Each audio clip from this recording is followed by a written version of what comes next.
All right, we're doing it again. Dirt and Sprague overtime here on the 1080 YouTube page. That's Dirt, or that's Dirt. I'm me, and the guy below is just an absolute lunatic maniac jerk who prefer Dirt over Sprague, which isn't shocking to hear. Mike Richman, Locked On Blazers podcast. You know him on Twitter at Mike G Rich. Richman, good evening. How dare you with that name label? Listen. You know that you've always been number 3, okay? You're one of the top 3 guys on your show. You're easily top 3. There's no question about it. You've always been top 3. No one can dispute that.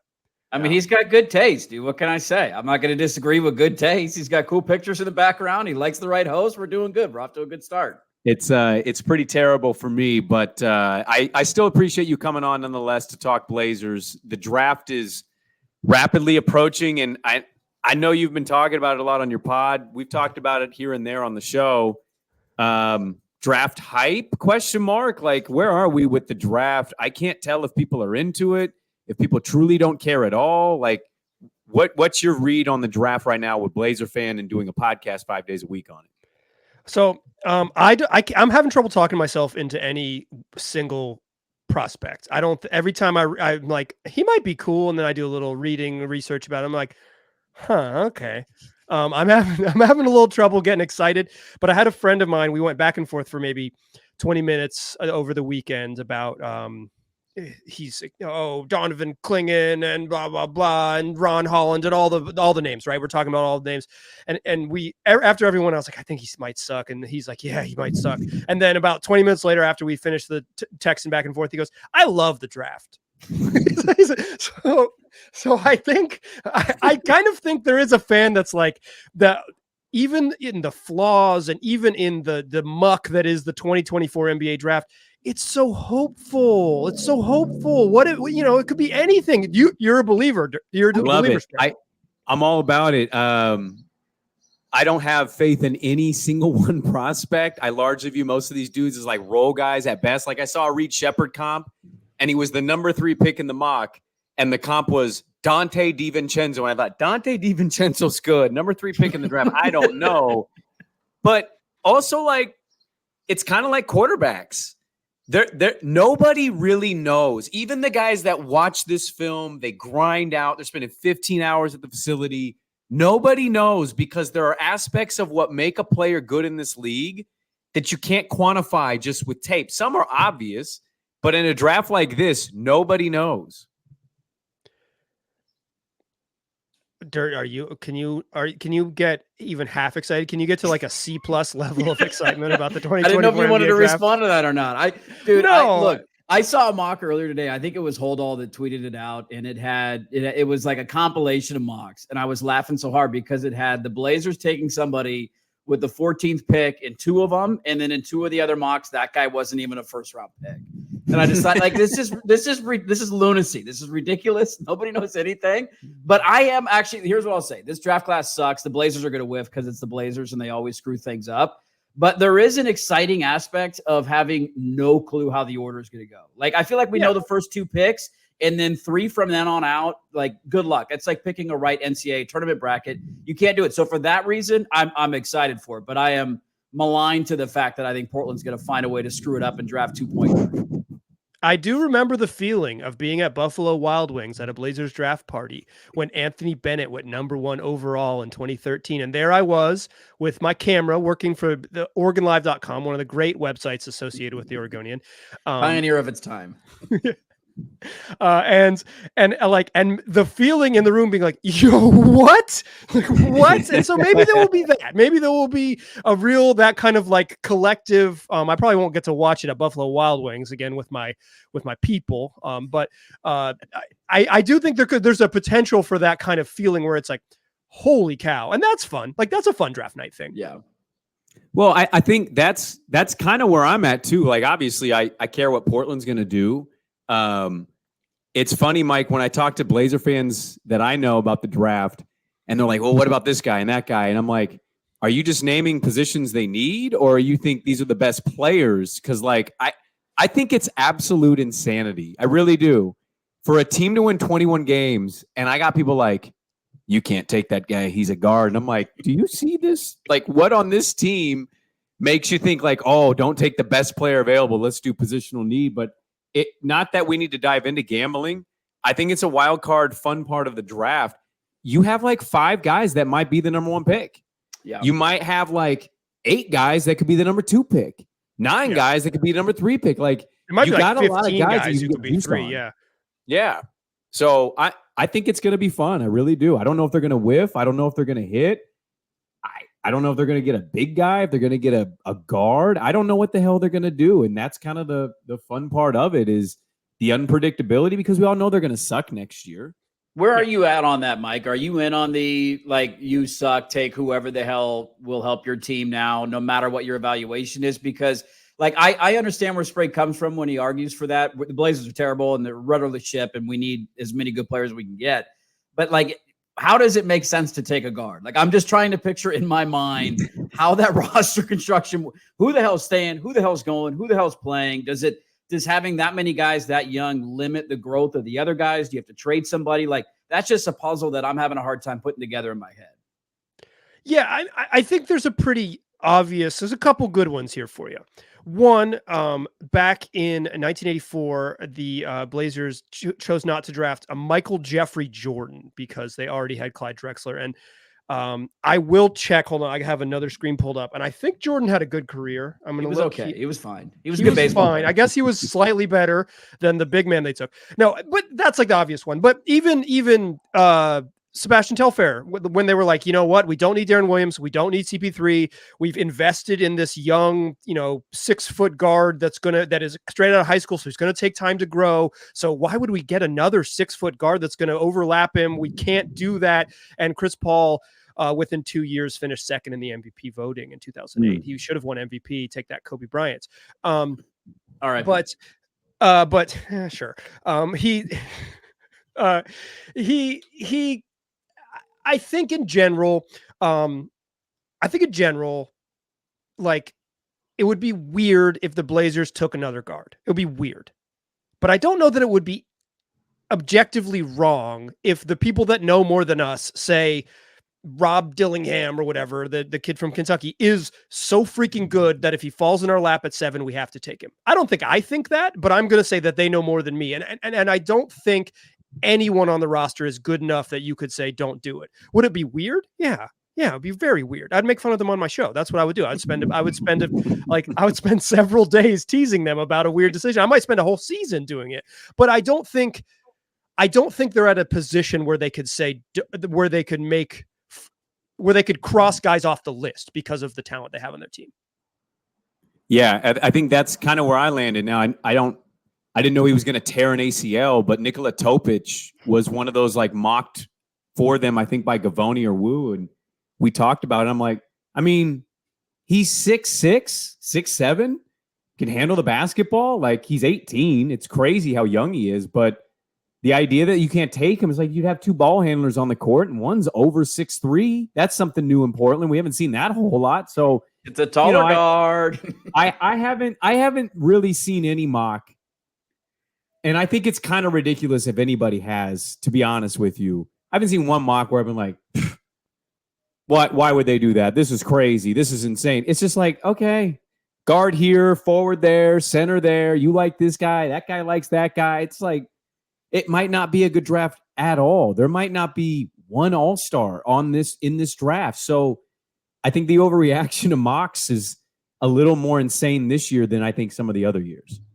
Chances are there's an all-star. I would say I think the brief history of like the 21st century drafts, there's been a Hall of Famer or Hall of Fame track player in every draft. So there's a pretty good chance that there's like a great player in this draft. Where that dude goes, is he going shall 7? see. Is yeah, like it's like 15. Yeah, it's tough. That's the thing. It's like I think there's a pretty safe bet that there are 2 to 3 impact players in this draft. But where the chances that those guys, they'll probably get, one of the top 5 picks, another one in the top 15 picks, another one in the top 45 picks, right? I think it's broad enough, to Dirt's point about the mocks, like some guy going at 14 and then in the other mock going at 43. It's like, Yeah, I think there's such a wide opinion and such a wide range where you can go if you fall out of the top 7. That like, yeah, I bet be some impact players everywhere. It's just like, who knows? Who like it's impossible to pin this down. Well, and then on that note, like it's funny because you look at where they're going in the next couple of years, and I'm wondering how much pressure is on this management staff to get this draft right, because like the whole point guard argument, you bring up great examples. The Telfair one's perfect, right? Young guard had a really rough rookie season, but let's let him grow. We pass on a couple of guys that turn into studs. You could end up making the same mistake because we have no clue how good Scoot Henderson's going to be. But it would signal that you screwed up the number 3 overall pick that you used to trade. Like that was the piece that was going to help Dame win. Don't worry, we're going to go all in. No, it's not. We're taking that point guard. You whiff on it. So now we have to go address it the next year. Shaedon Sharpe's been really good 2 years in. I know some fans are super high on him. I still want to see more, and he's got to stay healthy this year. And big bummer that he wasn't last year. But this might be dumb because we won't fire a head coach who doesn't want to be here and he's leaking things. He doesn't have a staff. So maybe nobody's ever going to get fired. But is there pressure on the front office? Like you got to hit on one. Like how many drafts do we give them until they find a guy that we say, okay, we can build a team around him? I wonder, like, this is just honestly, I don't know. I wonder if last year bought the front office more patience or spent some of their patience, right? Like, I wonder if last year was so disjointed and so, you know, a lot of stuff out of their control. I wonder if it bought them some patience. And when they were like, hey, well, sorry, we lost that season, but we're on track. We're still headed in the place we want to be. We knew there was a long rebuild and all those things, or if it cost some patience, right? Because people in charge, their opinions can change. And I wonder if they saw that season and they said, okay, nobody's watching us on TV. We're not selling tickets, like it, and you start to feel it, right? And you start to say like 3 more years of this. Oh no. So I wonder if probably the right basketball thing would be to say it bought them patience, but the reality of sports is not always that does not always how it works. Yeah. At the end of the day, it's a business, and they sold those season tickets last year before Dame was traded, and we all thought he was going to be in Jersey again.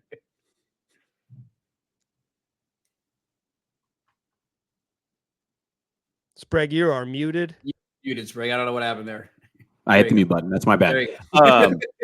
Audio okay, this is a decade-long successful radio career. This guy's been been one of the top 3 guys on his own radio show for closing in on 10 years.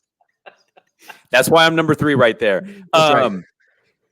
I want to ask you about that. Like, weird stuff happened when the Chauncey coaching news came out, and like that was so quick. Oh, he might be the Suns guy. Nope, he's not the Suns guy. Now he's just the disgruntled Blazer coach who the team doesn't want to pay a couple million to move on from. And they sent out a video yesterday of their workouts, and I noticed that they made sure that Joe and Chauncey were shown sitting right next to each other, talking I think that was calculated, but we don't have any replacements or assistants. We don't know where this whole thing sits. It's June, but what are your thoughts on just what's going on between Chauncey, the front office, how that kind of hierarchy seems to sit, and we don't have any assistant coaches? Yeah, I think it's a bad job is the thing. It's just a bad job. It's not a bad job because of the Portland or the roster. It's just who wants to become an assistant for a lame duck coach? So like you're either the guy who's hired, like if you're maybe a more veteran coach taking the lead role, it's like the deal, right? You're soon to be the interim coach. And that's kind of an uncomfortable position, uncomfortable job to maybe interview for. If you're like, well, when they fired this guy that they clearly don't want to have on, or like haven't really invested in, I'm the guy and I'll be interviewing for his job. Like that's weird. Or if you're a lower assistant coach, like further down the line, right? You are trying to go get an NBA job that's going to be over in not going to make it to May, April of 2025. Yeah. Like it's just not a very good job. And there's not many jobs. They'll be able to hire these coaches. It's a closed ecosystem. But I think like when you have the Lakers job still uncertain what's that going to happen, the Pistons may end up with a new coach. If James Brigo leaves in New Orleans, there's going to be some jobs there. Like there's a lot of moving parts. And like, if you're just operating with the 5th choice, you're operating with the 5th choice. That's who you're hiring. Yeah, So you're not going to overpay for random assistants. Well, I'd add to that too. Year 2 of our rookie point guard, who had a pretty tough first season. I know he finished well, but that was, they were in garbage time as a season. But Shaden's 3rd season, coming off an injury season, and we're going to get the bottom barrel scraps for coaching. Yeah, I mean, this is where you want I am pretty hesitant to be critical of Blazers ownership. That's not I don't think it's high on my list of things that are wrong with the team. But if there is something where ownership is where ownership is a weakness, right? It's the lack of decisive action, right? They've invested plenty of money. They've done some, they've got expensive contracts on the roster. They gave Jeremy Grant $160 million, a G League team. They just bought some, they bought a Mercedes-Benz dealership behind the practice facility. And it's not a dealership. It's like an auto garage. I've parked there a lot. It's they're spending money, but it's decisive leadership with a very specific vision of what you want to do. This isn't working. You're fired. Here we go. Or this is working. We don't want to lose these coaches. Let's make sure, you just people who make strong decisions and stick to that path. And I think that's maybe what you're not seeing with the largest people in charge, the Allen estate. Well, and that's the thing with Chauncey too. It's nothing. If you're not sold on him now, which I understand why, I don't necessarily think it's all been his fault. We know the roster has been the issue, but he was brought in as a coach to help him get over the hump at first. And now they're finally, fully embracing the tank. What's going to change this year? This team's going to win 20 games. They wouldn't hire him to do this job, and he wouldn't apply for it. No, exactly. And so it just feels what are we waiting for? This is a rebuild. He doesn't want to be with part of a rebuild. Let's get somebody that's good with, let's get a G League guy that knows how to grind this stuff out. None of that stuff makes sense to me. I want to play a fun game with you, Mike, because I'm just wondering roster construction. I love thinking about this stuff in the offseason and who's going to stay and who's going to go. If I'm going to throw 5 names at you, and you don't have to give me even specifics, how many of the 5 names are on the Blazers roster opening night? Oh, no. DeAndre Ayton, Anthony Simons, Malcolm Brogdon, Jeremy Grant, or Time Lord. So of those 5 names, how many of those 5 do you think are still on the roster on opening night? Okay, I think Ayton is a stone cold lock. Where's he going? Even if there's let's say the mock works out where you get Klingon at 7 and he falls, that's still a backup center role, and you keep Ayton around. He played 20 minutes a night in college. He's not going to be able to play 30 minutes a night in the NBA. UConn had a good backup center. They're going to need another one. Ayton's a stone cold lock. He's not going anywhere. There's no one lining up to pay DeAndre Ayton $35 million. I know that he had a good season after he got out of the ice. Malcolm Brogdon seems like a goner. Rob Williams is hard to know. I kind of think they're going to hold on to Anthony Simons, although I think there was some tea leaf stuff that suggests maybe that the clock's ticking. The way Joe Cronin talks about the roster and the way Anthony Simons talks about his desire to win, really, it felt similar to the way Chauncey Billups was like, I hope we're good next year. And it's dog, you've been watching? Because you're not going to be good. Come on, man. So I think there's some stuff. I think Ant is possible. I'll say one of them. It'll be either Anthony Simons or Jeremy Grant on the roster. Everybody else is gone. Wow. Interesting. Okay. Let me ask you about this, because you talk about moves they may or may not make. Brian Windhorst wrote a piece on Drew Holiday and the difference he is for Boston. And a lot of this article is actually Blazer-centric. It's basically how Boston got Drew Holiday and what that process was. And there's a blurb in there that I think is pretty eye-opening. At least it was to me. Because, this is the industry of, you said it earlier, reading tea leaves, right? Windhorst writes, Portland was made aware and the bidding commenced. So Holiday got traded. Joe talked to him, and instantly Joe was like, give me the teams you want to go to, a list. Gives him a list. Portland was made aware and the bidding commenced. Several teams armed with draft pick assets that would have been attractive to the Blazers called only to be told they weren't on the list. This included the Pacers and Knicks, teams that later made big in-season trades, but the Blazers stuck to Holiday's list. Mike Richman. I don't think that reads very well, because it sounds like it's all about, hey, let's make Drew Holiday's dream happen versus are we getting the best return for what we are and what he is as an asset? How do you read or hear something like that by Windhorse? Isn't it interesting that the only person Joe Cronin didn't work with is Damian Lillard?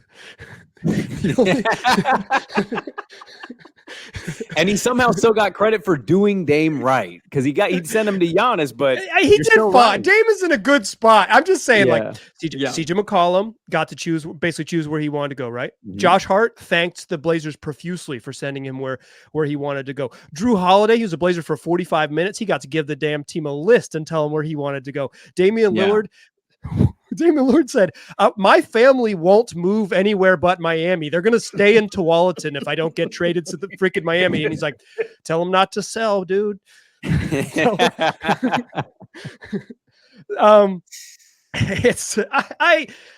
I don't. So my read on it isn't that it's like this really damning, like, Cronin didn't do right by the team. To me, there's some of it is like, did Joe Cronin want RJ Barrett, right? Like, did Joe Cronin is the package that, did he think that he was getting more tradable parts? Like, and did he value the immediacy of the pick for Golden State and the out pick from Boston?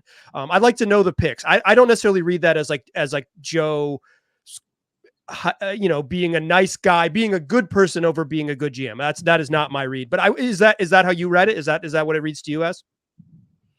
There's a little bit of that, I think, for people I think it's not necessarily just the Drew Holiday one, although that one was hilarious because he was a Blazer legend for all of 8 days. So we got to make sure we do right by Drew Holiday. There's jerseys all over the Moda Center. I think it connects back to what you were saying about all the other guys. And is there a long-term strategy here? But again, it's hard. I don't know who was offering what for, Josh Hart and who was offering what for CJ McCollum. And if you're saying, no, I don't want, insert MVP caliber player here, we got to send him to New Orleans. Like, that's obviously not the reality. Right. But I guess the larger question is, we've never been an attractive destination. This has never been a place that will get free agents. That will never change. Does this do anything? Does this goodwill that you're putting out into the NBA universe by doing good for all of your guys, is there a payoff, or are we just like the nice guy at the bar that's trying to pick up the hot chick, but she's clearly not into nice guys and she's going to go home with the bad guy every single time?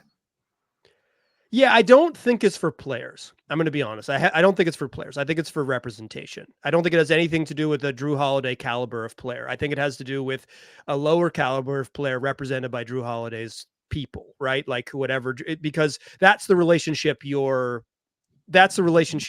building, right? That's the goodwill you're getting. The Blazers are never going to sign an all-star in free agency. It's just like, first of all, NBA teams rarely sign all-stars in free agency. I think there's been like 4 that have changed teams in the last 10 years. And they just like Fred VanVleet moved to Houston. Right. And yeah, and like, it's not the game that teams play, but it is a game where it's like, maybe you're talking mid-level money and it's a guy who's deciding between Indiana and New Orleans and Portland. And it's like, well, it's like none of those are ideal, NBA rich people destinations. Some may be better than others, but then you have some goodwill built up with agencies. That's my read on it, is that you're doing right by Drew because his representation will remember that you did right by him. Not for star players, but for everybody else. Well, let me ask you this though. Like, I get it. I can see it from both angles. I can understand that maybe this guy wouldn't be somebody you'd want to bring in for various reasons. Maybe the idea that RJ Barrett being here, playing hard to try to save a reputation, is a way that kind of gets in the way of your tank. So Malcolm Brogdon's a vet. He'll sit it out. Rob Williams is a low-risk take, but, his history's not great already with injuries.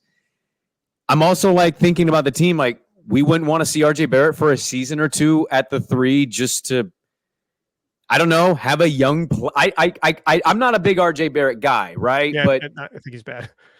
Yeah. But like, he's better than Matisse Thybulle. Yeah, that's true. Right? I don't know. I guess what I'm wondering is, did he take the best deal, or was this really about what you're saying? Like being nice to dudes, hooking them up, having a good reputation around the league, instead of saying, hey, RJ Barrett here for a year or two. Again, not a big fan. but is better than Matisse Thybulle, and maybe he becomes something, or if he doesn't, we move on in a year or two.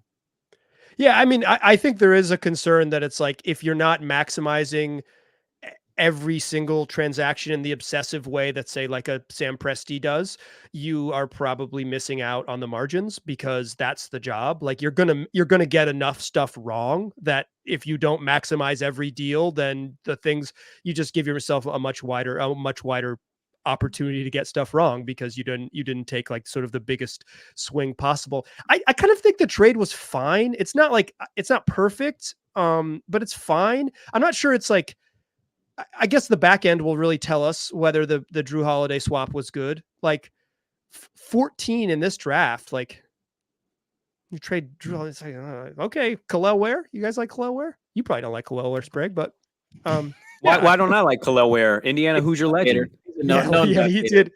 Anybody who runs from Eugene is good in your book. Yeah, so I don't know. We'll see on the back end what they trade Malcolm Brogdon for, what they trade Rob Williams for. So because maybe it looks better, and maybe he did end up with like, maybe it's a better deal, and it's just like a one reporter's read on it. But yeah. But I think your concerns are warranted, Sprague.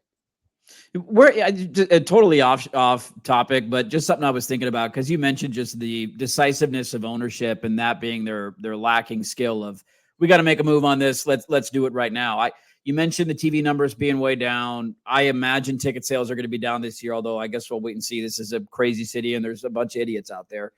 Where are we at on where are they at on a TV deal, and just where's that going? Because that, when the Kraken made that announcement, it was like, oh, don't worry, there's something coming, and I'm sure that at some point there will. I think they got one more year left, but I'm going through it now in my personal life, because I just canceled cable and I got YouTube TV. They don't got Root Sports, so the first year I won't even be able to watch the damn games. I'm like, I'm not going to find a way to watch it if you're not accessible to me. So this now applies to me. Like, anything on that front that you're hearing or knowing about? I have talked to someone who's not affiliated with the team or whatever, but like sort of familiar with the world, and their educated guess was that the Blazers would probably do something like would sell back. They would buy back the inventory to have like an over-the-air broadcast for local cable for some of the road games. It would be their guess. Eventually they'll get there, whether it's an over-the-air product, but their guess was that like this year you'd get 25 games over the air, so you'd still have they'd buy back some, because buying all of it is too much, and also like they want you to go to the games. They don't want it to be on your TV necessarily. Like, eventually they'll get there and that'll be part of it, but they don't like their model right now is not like, hey, just put it on TV and we'll figure it out from there. Like, they kind of need you to go to the stadium. So they do need to have some scarcity. And again, this is just kind of someone familiar with the world who I discussed it with. Yeah. We had a former baseball president on who said the same thing. I mentioned that teams probably care and worry about TV ratings, and he honestly laughed. He was like, we never brought that up, ever. We don't, like, as long as we're making money on the TV deal, that's all that matters. And if it's, to your point, less accessible, if you want to watch, maybe you got to go buy a ticket now. Mike, let me, I don't really have much else, unless you got something else. I have one more question before we close up. I want to know how Mike Richman's doing. How are you? You've had to do a daily podcast on this team. I honestly don't know how. I can't even comprehend what goes through that process. How are you doing, Mike? Well, it is 7:41 p.m. on Wednesday night, and I got to make 2 more of these. Two more of these? Well, I got a Thursday show, and then I got a Friday show. And so there's part of me that when Brandon was like, hey, will you do this? I was like, yeah, I'll do it, because maybe you guys will tell me what I should talk about on the podcast. It's hard, but I'm not a prisoner. Like, I'm not a prisoner. I am, I mostly do this by choice. I may have stuck with it too long, such that it is not a choice, but it's part of my lifestyle that I depend on. But I love the answer of how you're doing a Blazer fan. He said, I'm not in prison. I'm not in prison. So that's a good bar to clear. I'm not Chauncey Billups. Yeah. I'm honestly, I feel somewhat kindred with Chauncey. I hope they're good. I hope they're good too. It would be better. It would be better for both of us if the Blazers were good. I'm with you. I've never. I actually really like Chauncey as a professional person. I think he's a really, really good interview. And whoever they hire next, he's not going to be as good. And I will miss Chauncey Billups because I don't go to a lot of the games. But when I go, I can ask a question. He barely knows who I am. He answers it very honestly. I can ask him a follow up. I can challenge him on something. He's very honest. He's a great storyteller. He's really good for people doing the job. It's probably not a very good basketball coach, but man, I have not really related to him very much until he was like, I thought we were going to be good and I hope we're good next year. I was like, yeah, I hope so too. I hope so too. I need help. John, it's Take a point guard, buddy. please. I need a point guard for the content. Draft a point guard. Here's what I need. Honestly, doing it every day is like, some of it's just like a rhythm, right? I put my kid to bed. I get down there and I just like, let's go. I kind of just naturally can, I'm supposed to do this, right? This is what I was supposed to do, was to yell into a microphone about sports. I've been pretending to do it since I was a little kid. But I just need it to be more fun. I don't need them to be better, but I need them to be more fun because it wasn't very fun this year. This is a pretty unfun season. In the 10 years I've been around the team, they haven't really had a season that lacked fun like this. So if possible, if you want to know how I'm doing, is that I'm hoping that it's a little bit more enjoyable, just a little bit more enjoyable, even if they suck, even if they lose 60 games. I just need I need real things that I can say, hey, that was fun, as opposed to like getting onto the microphone and being like, well, okay, let's fake it. Well, that's definitely loss. Let's break it down. That's going to happen next year on our radio show, because I know he is going to tune out, and I'm going to have to be like, hey, Dirt, you see that game? Like, hell no, I didn't. I'm like, well, let me tell you the fun stuff that came from that game. Having a kid at the end of January was perfect, man. I didn't watch a game the rest of the year after he was born. I can tell you right now, he may be saying everything's great. I'm not, in prison.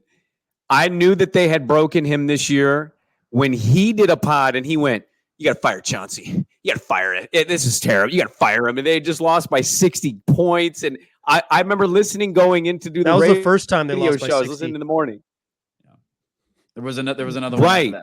I remember listening, and I remember in my car out loud going, man, they broke this man. This man does not do stuff like this. They have broken this guy. This is amazing work by Chauncey Billups and the Blazers. Yeah, I mean, listen,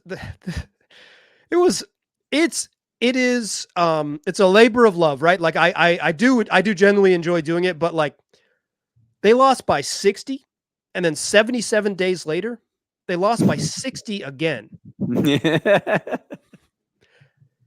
In the history of the NBA, there's been less than 10 of those. They did it twice in less than 3 months. Yeah. Twice since Dirt's kid was born. They lost by 60. I love too that people say, well, they played hard for Chauncey though. He gets them to play hard. And yeah.